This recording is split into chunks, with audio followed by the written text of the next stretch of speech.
Good morning and welcome, Patriot News Hour. Joe and Jason on this Friday. I hope it finds you well.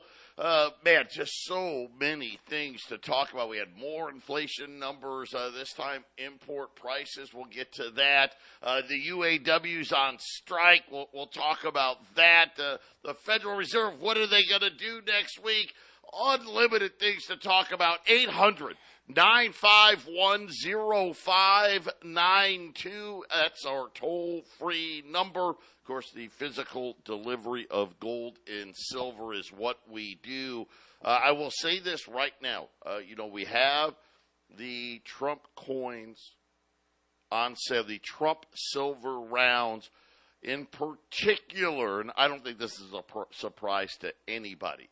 The mugshot silver round is flying out the door. I don't know how long they're going to last. I don't know how many they made, but it's one of these things that you're thinking about. Not that the presidential one, we sold a bunch of those as well, but 80% of the volume is going into those mugshot coins. So they're going to go, those are going to sell out first. So if you're $30 for the Trump rounds, there's two of them, one of them with the mugshot, one of them the 45th president, and really nice because silver's up 50 cents today, 23.25, gold's up 16. But I'll just say this, if you're looking at getting those mugshot rounds, do it sooner rather than later, because if we're selling them like this, everybody else is as well, and as soon as that mintage runs out, then you won't be able to get them anymore. 800-951-0592, or just go to the website, allamericangold.com, and go to the shopping cart. And Jason, you can look at the mugshot. We know the mugshot, right? Everybody's seen it. It's a pretty cool looking coin, no doubt about it. So, and at $30 for an ounce of silver, that's not a bad deal. We had a good day on Wall Street yesterday, a bad day today. And yesterday, just so you know, it was all Amazon, hit the highest level in 17, 18 months. But the Dow under pressure today. Crude oil, man, it just won't go down. I thought maybe today, maybe some profit taking. It hit $91. Then it went negative. I just looked here. Crude oil up 50 more cents, 90.65. So bumping up on $91. The 10-year note, by the way, 4.32. But it looks like, Jason, everybody is setting up for a no hike Wednesday of next week. And everybody's anticipating no hike, tough talk. By the way, we're going to raise at the following meeting. That looks like what the talking heads are saying. We'll wait and see. At some point, it looks like that in the future they're going to have to raise again if the inflation starts to come back now. I was still thinking maybe some of these inflation numbers will drop a little further before they start coming up, but it looks like they're really leveled off at best and going up at worst. So I guess we'll see. And yeah, I would say that what you just said is probably most logical, but they, that's a whole week away still, or 3 or 4 business days. I mean, we could still get more inflative news before then and change their mind quick. And one other thing, and we'll get to in the next segment.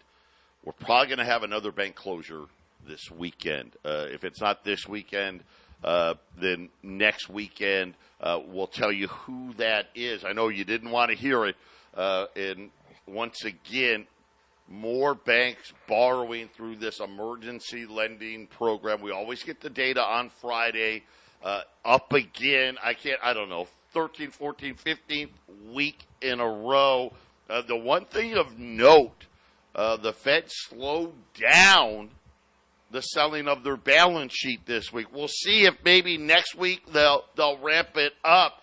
But it was interesting that the Fed only sold a couple of $2 billion off of their balance sheet. And normally, you think about it, they're supposed to sell, $95 billion a month. So that's that is a big step down from what they've been doing. But we'll see. It could just be that maybe some form of anomaly, or they'll wait till next week. But we'll watch that. We'll see if this is kind of, hey, we're starting to hint towards the end of quantitative tightening as, again, those reverse repos. How much money is left? We've already vanquished about $1 trillion out of that, $700 billion of it just since July. And when that runs out, that's really going to put a lot of pressure on the bond market. That's right. That's right. And then I think that's when you start to see all the things that a lot of these prognosticators on the internet or on these shows are talking about, Joe, which is, I saw one. I mean, some of these guys, the catastrophe that they're predicting, I can't say that they're wrong. I just, it's a prediction. We don't know until things happen. But 50 to 70% down on the markets, housing crashing, bonds, everything. Just there's some pretty dystopic sort of predictions going on, depending on who you're talking to, Joe. And here's the thing: is I don't go as far as they're going yet, but I don't dismiss it. Yeah, I don't see how bonds, tough to buy right now. There's no doubt, because it just looks like the yields have to go a lot higher. Some of it because they've got to keep raising rates, and the other part is the amount of debt we've got to issue on top of all the banks have run out of their spare money, right? That they've been, soaking up this bond market. Another thing, hey, listen, we got a lot to talk about. Why are the Japanese running to gold all of a sudden? We'll talk about that as well. Patriot Radio News Hour. We'll be back after the break.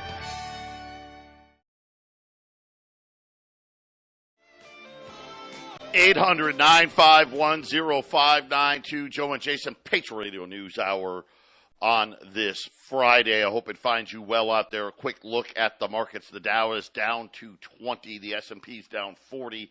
The NASDAQ is down 180. Gold's up 18, 19.32. Silver is up 53 cents right now, $23.25. And like I said, listen, we're heading back into these rougher waters, right? We're starting to see Wall Street making some big swings. They're hoping beyond hope that the Fed would only have to raise one more time. Doesn't look like that's going to be the case. Here in a minute, we're going to talk about the next bank to go under. Again, this is going to be something as we get deeper into this, deeper into 2023, into 2024. There's going to be, I think, a tremendous amount of consolidation. And that's a nice word instead of saying failures, whether they get bought out, whether the FDIC, which I'm anticipating is going to happen, closing a bank and say, well, we've already sold it to so-and-so bank, and on Monday it'll reopen. Expect a lot more turbulence. You got to be smart with your money. That's why we've been talking about why refi. We've been talking about them all year. Up to 10.25% return. Not correlated to the stock market. What does that mean? Doesn't care what that means. Doesn't care what Wall Street does. Doesn't care. Go up 1,000, down 1,000, up 10,000, down 10,000. Doesn't matter about interest rates. It doesn't care about union workers going on strike. Doesn't care that oil seemingly right now can't go down. You don't have to worry. I know how it gets, man. When Wall Street gets bad, you don't even want to look, right? You don't even want to look at your investments because you know it's going to be ugly. You don't have to do that. You go to bed every night knowing I know exactly what I'm going to make this month. I'm going to know what I'm going to make next month, the month after. They don't charge fees. They don't do any of that stuff. InvestYRefi.com. That's the word invest, the letter Y, REFY.com. Or just call them at 888-YREFI24. So really quickly, the UAW has started the strike. I kind of like how they're doing it, Jason. I hate strikes in general. This is stuff that can always be avoided. But yet here we are. They have 146,000 members.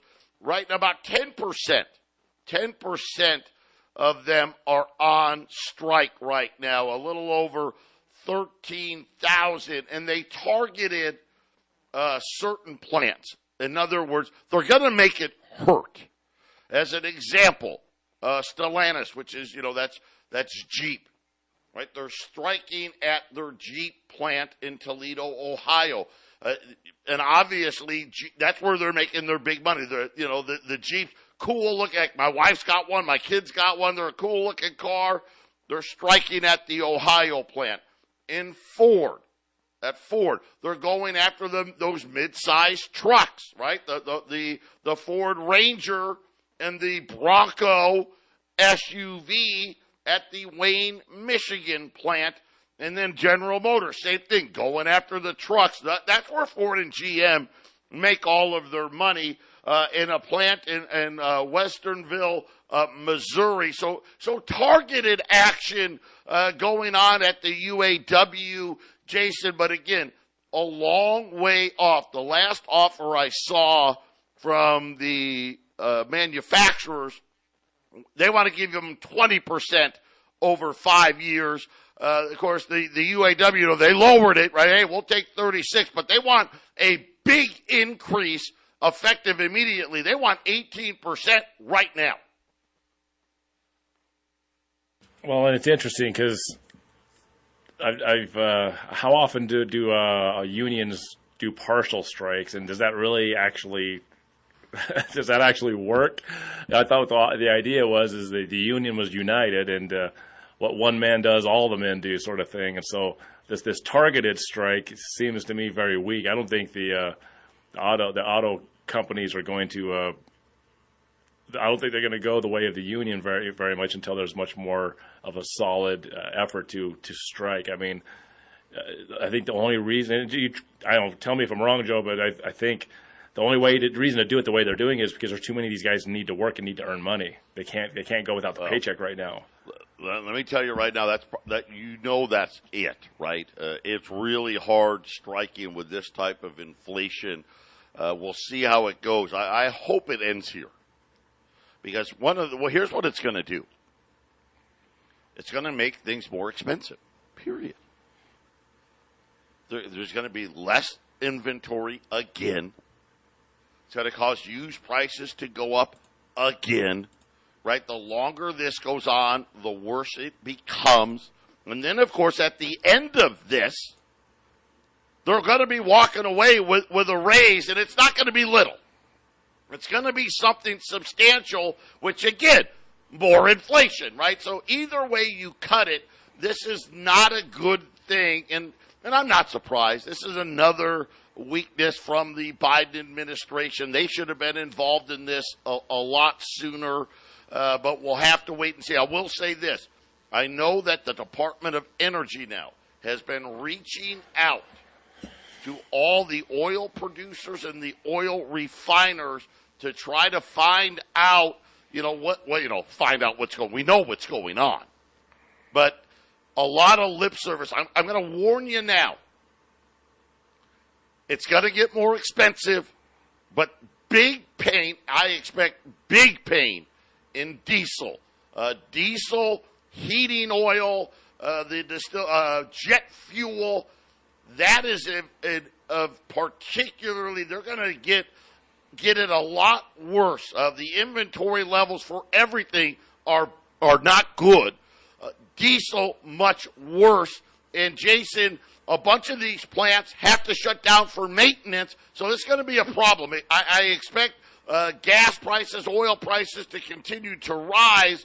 The problem is I think you're going to see a big jump in diesel, heating oil, right? So people getting ready for fall and winter to heat their homes, that's going to cost a lot more. Jet fuel going to cost a lot more. Yeah, just the two stories the two things you mentioned, the last two stories are related to cars. I wouldn't be surprised if the auto workers actually get their 18%, Joe. my mind goes to, hey, what do the people making the big decisions want? And they are pushing towards no gas vehicles. So what would make gas vehicles way too expensive and harder to buy? What would create more false scarcity in these markets before a crash? Well, let's just give them 18%, and then watch the price of a car go to $35,000, $40,000 just for a Toyota Corolla. You get $35,000, right?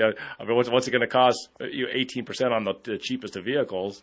It's going to make it even more unaffordable. Why do I get the feeling that the subsidies on electric cars and all that stuff will come rolling in at the same time, pushing us to a much more unaffordable America, Joe? Just much more of this scarcity that doesn't have to be. Yeah, scarcity that doesn't have to be is probably the buzzword when we look at what's happening all over the place. Yesterday on our half-empty cup, we had Bill Roberts. He's our insider to the agriculture and talking about how little food stockpiles are actually remaining, in that he just doesn't see how grocery prices are going to come down at all, and people are going to end up having to make some really hard choices because the way they've set it up, even food scarcity is going to become a thing. Maybe not so much here. We'll see food scarcity with higher prices. But other parts of the world are going to see food scarcity and exactly what it means. There is none, right? There's just not enough. And those are going to be things that are going to be playing out in 2024 as well. And then another bank on the list here. It's kind of interesting. So remember First Republic Bank? They went down with Silicon Valley Bank and Signature Bank. I'll say this. I don't know if it's the wording or not, but now Republic First Bank. So you had First Republic Bank. They went under. Now this one, it's a little different order. Republic First Bank. They've lost 96% of their value yesterday. I want to say it closed at 27 cents. And I'm anticipating that the FDIC, Jason, as early as the end of business today, may be stepping in to take over this bank as well. Republic First, is this a Midwest bank? I could be wrong, but I think this might be one of the banks that took the accounts out from one of those coin shops. So I think I might be wrong. Now, right? This is Pennsylvania and New Jersey. So this is that's where one of the coin shops lost their accounts. Yep. And big problems here. They're talking about depositors. They've got issues there. They got bad loans. This one, they have $6 billion worth of assets. So this is going to be where a lot of these small banks, thousands of them, reside. The vast majority, we did it this week. People probably were shocked to realize that the vast majority of the 4,000 banks, and what I mean by vast majority, like 3,800 of them, have less than $10 billion in assets. So there's a lot of room to go. They said more than half of their deposits were uninsured. See, and that's just not going to work. That's just not going to work. I do not know how much money that they borrowed from the Federal Reserve, right? I'm sure they're at that emergency window. They say that of their 100 largest bank depositors, which accounts for over 16% of all their deposits, are just in 100 accounts. The majority of those deposits are not insured. And Jason, for the life of me, I don't understand, unless they're business accounts. And this is the problem. If you're a small business, but you have, hey, we deal in big dollars. Doesn't mean I'm a millionaire. But we deal in big dollars. So having $1 million in the bank is not unusual. 5 million, 10 million. Problem is, I got to send out 9.5 million of that 10 million in another week or so, right? It's not actually my money, right? I've got stuff, I bought stuff, I haven't paid for it yet because I'm making it into something else and I pay for it later. That's when problems creep up.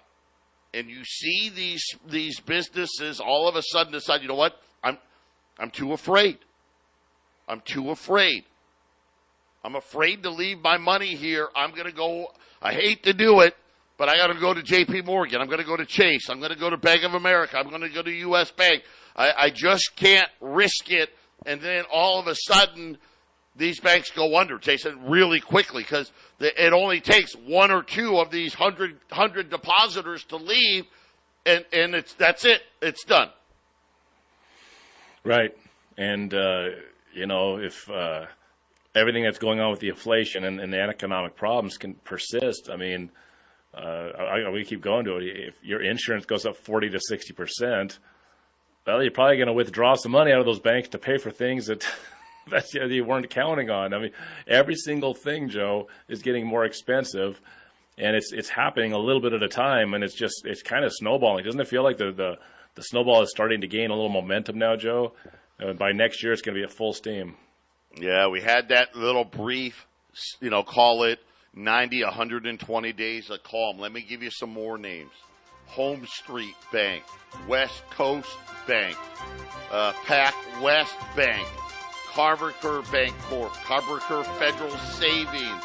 All of these are on the watch list, and it's growing again, guys. Patriot Radio News Hour. Be prepared.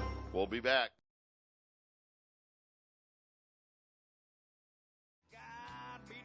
(800) 951-0592. Joe and Jason, Patriot Radio News Hour. We've got the Trump Silver Rounds. They're $30 a piece. Just letting you know that the Trump mugshot coin is flying out the doors right now. So if you want to get in, I don't know the supply. It's limited, so I would say that one's probably going to sell out first. And then, of course, we have the 45th president also at $30 a piece at 800-951-0592. On the gold side, this is this big opportunity today. I got $20 liberties. I have 50 $20 liberties. 1 through 9 at $21.95. 10 or more, $21.85. I've only got 50 of them. I'll tell you right now, I already know what the price is going to be on Monday, assuming gold doesn't go higher again on Monday. Jason, we're going to be looking at 22.25 to 22.40. So if you can buy 10 or more at $21.85, that's a good way to save some money, because by all accounts, unless something changes, it looks like the Fed is going to not raise rates. And again, I'm going over these banks list, Jason. You know why they're not raising rates? Because they're going to force more of these banks to go under. It's just that simple. That's what it appears to be happening. So, well, it's still moving slow, in my opinion. You know, every day we have to do the show, Joe, and report this stuff. Yep. But I think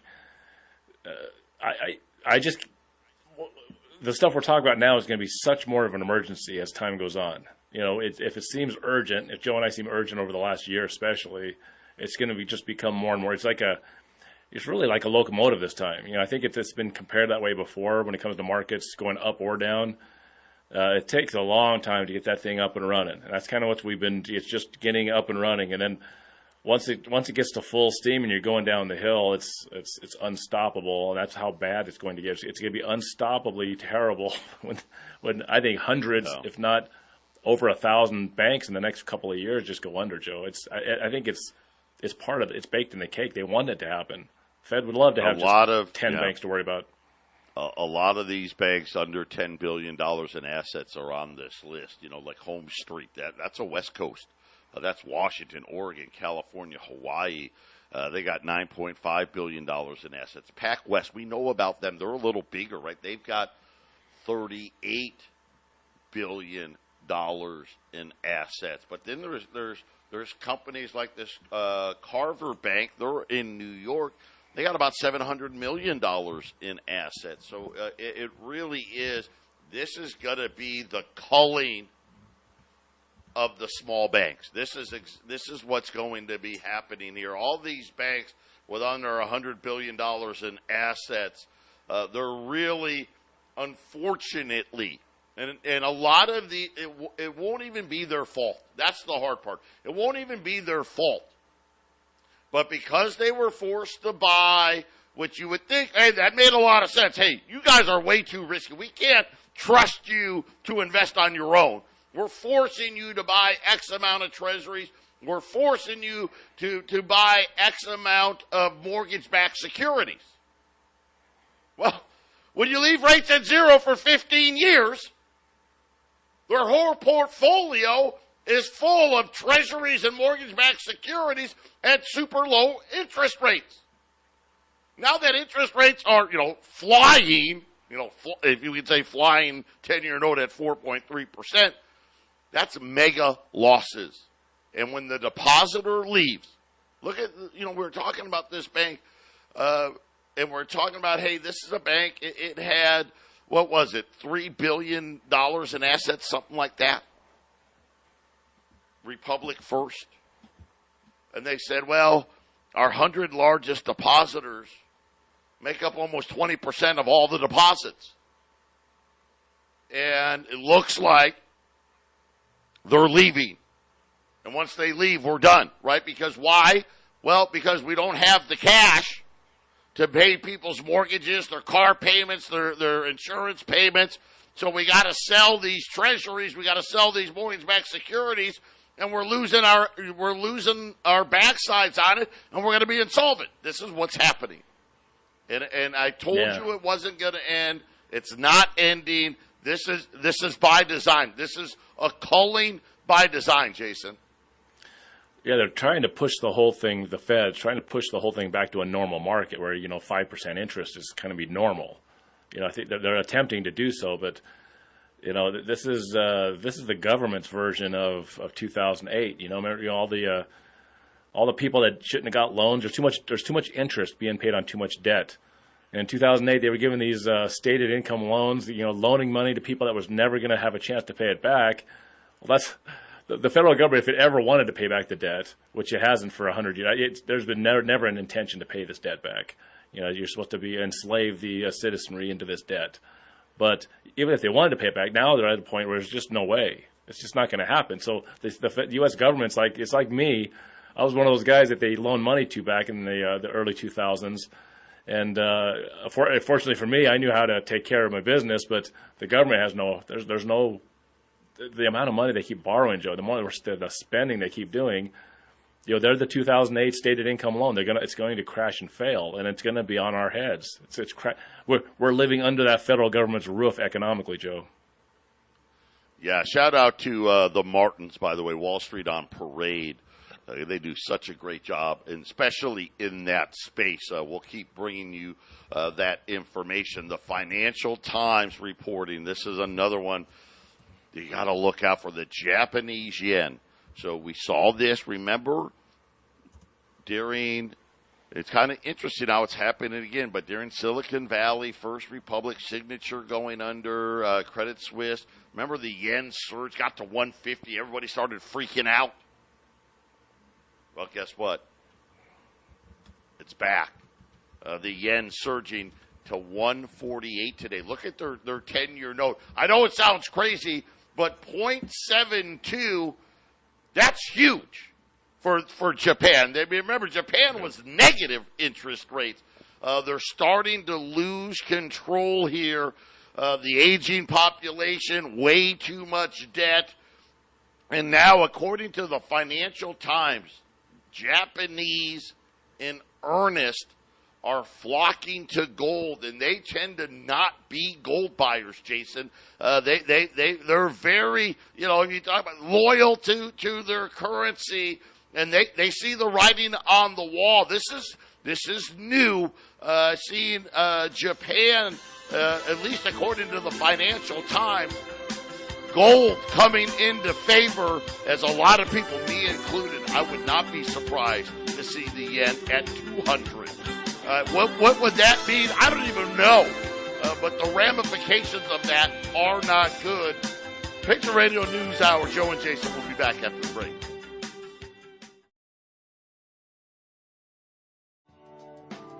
(800-951-0592). Joe and Jason, allamericangold.com.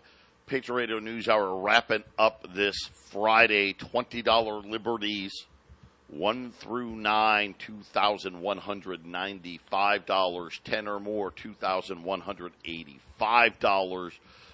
We're going to see a price. Let's just split it between $22.30 and $22.40, assuming gold doesn't go up another $15 or $20 on Monday. And then, of course, the Trump silver rounds, the mugshot round, and the 45th president's round. They are $30 a piece. If you want to check those out, you can buy all of those deals online at allamericangold.com. But if you want to check out the Trump rounds, they're up there as well. But we were talking before the break, Jason, about Japan. And this has historically been a country that doesn't buy a lot of gold. And now all of a sudden, and rightfully so, the huge demand appearing in Japan. The Financial Times, citing economists, said the move in retail gold prices, which extends an 18-month rally around Japan. So the buying started 18 months ago, and it's just gaining steam. Is part of what they called a rapid shift in households' attitudes to risk after years of deflation have given way to huge bouts of inflation. Imagine a world where the biggest source of demand for gold in Asia is not China or India, but Japan. I don't know about that. I mean, that seems a little far-fetched for me. But if all of a sudden Japan becomes, China and India, they consume well over 1,000 metric tons apiece. But even if Japan started to do 100, 200, 300 metric tons, that would be incredible. I can't even imagine if they were starting to buy as much gold as China and India, Jason. Obviously, at that point, there's not enough gold to go around, period. Well, if they're able to sell off some of their balance sheet of treasuries and then just turn it into gold, they could drive the price of gold to twice the value. Can you imagine they just took $200 billion off their treasury holdings, Joe, lowered that up? There was a couple of times where Japan does have sell-offs, and they just said, we're just going to move this into gold because we're seeing some bad stuff coming. That would, can you imagine what the price of gold would do if Japan just decided to move that direction? It's going to be interesting. I know that they've already started selling. This is kind of the problem, right? China selling treasuries. Matter of fact, China cut interest rates again. So China's trying to get their economy going. Right? So this is another inflationary thing. That's more consumption. So far, this one seems to be a little better. They bailed out some of the housing stuff last week, cut rates a few weeks ago, cut them again. It's having a little bit of an effect, but they're selling U.S. treasuries to pay for it. Is Japan going to end up in the same place? This yen bumping up on 150, that's a scary number. And the problem is, if it runs past it, where does it stop, right? My guess is, and it won't be a straight line, but are we looking at 200 yen to the dollar? And what that's going to do to the gold markets, it looks like the average Chinese household, or Japanese household, is starting to figure out, hey, you know what? The rest of the world's buying gold. We may need to join the party. And the Fed wants Japan to hold on to those things, keep buying those things, right? Yeah. And this is where it just seems like rate hikes are going to be a fixture for a while because They've been, they don't print money right now. The money supply has gone down a little bit. They're not printing right now. And Joe, the only way to keep people into treasuries is to keep the dollar strong, right? And so maybe the Fed is just, going to either keep rates flat or even raise rates depending on how it goes. And there is no plan to lower rates. There is no plan to print money until everyone enjoys holding on to treasuries and buying treasuries again. Let's face it, they want to sell their balance sheet too. So raising rates and not printing anything is probably the only way to make it valuable enough for people to want it. And other currencies are just as weak as the dollar. In fact, a lot of them might, a flight to the dollar could happen if things get bad enough. But we're talking a massive worldwide crash if that happens. Just because countries might go to the dollar to run from their currencies, they're not going to be able to support the world economy. And I'll tell you right now, the other thing that people are going to buy is safe haven assets like gold and silver, Joe. That's where all this will be headed towards. Japan buying gold, you just mentioned it. Yeah, I mean, like I said, I've been doing this a long time, and I'll tell you right now, I don't think I've ever uttered the words Japan is buying gold. But hey, there's always the first for everything, and today was that day, and for good reason. Right? When we look at this, and again, they're in this together. Remember what they came out of the G20 last weekend. We covered it here. We told you. They're all working together. They're going digital together. They want digital IDs. They want a digital central bank currency, right? They want the passports, all of those things. And because, well, the fiat money has run its course. I mean, look at we got a $33 trillion deficit. Of course, they want to say 33. It's really 41. Really. It's really 41 trillion. We're not paying it. And now what's happening? We're starting to suffocate with the interest on that money. It's starting to really affect our abilities. And look at our deficits. 2 trillion. Next year, we're hoping it's not 3 trillion. Yeah, get your goal. And get it now. 800-951-0592. Jason and I wrapping up the week when we get back.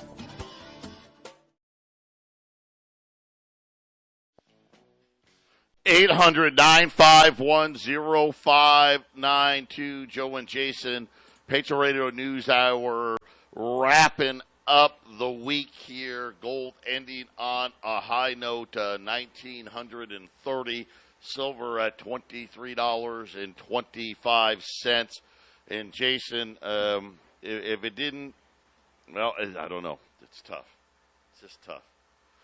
This is coming out of Redfin. Home sale cancellations are spiking now. And listen, there's only one reason why people cancel their home.